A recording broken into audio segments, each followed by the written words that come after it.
Here's why becoming a lawyer in Canada is an absolute scam.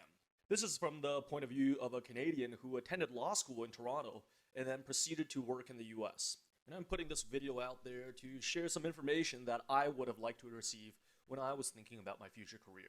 So the big reason is, of course, articling. For those of you who aren't aware of what articling is, it's essentially a 10-month period between law school and being called as a lawyer, where you have to work under the supervision of another lawyer. Articling is a uniquely Canadian thing. It does not exist elsewhere like in the US. So if you're in the US, all you need to do is finish up law school, write the bar, and bam, you're a lawyer. In Canada, however, you have to spend a year doing this articling program. But the reality is, most articling students are treated like cheap, disposable labor.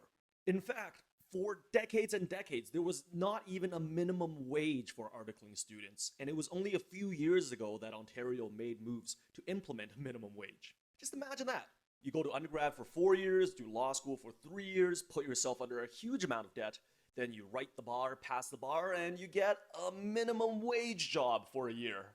Now, obviously, some of the more competitive positions do provide better pay. But let's be real. The work that you're going to be doing during your articling year is going to suck. You talk to any lawyer and ask them, hey, how was articling? Did you enjoy it? Would you do it again? And the answer they're going to tell you is, hell no.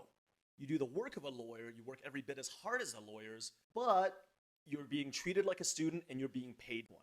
Contrast that in the United States. You finish up law school, you write the bar, and bam, you're a lawyer. You get paid like a lawyer, you get treated like a lawyer. So no fetching coffee or doing the student grunt work that gets shuffled over to articling students. Follow for part 2, where we go into the compensation differences between Canada and the US, as well as how you can land a US job.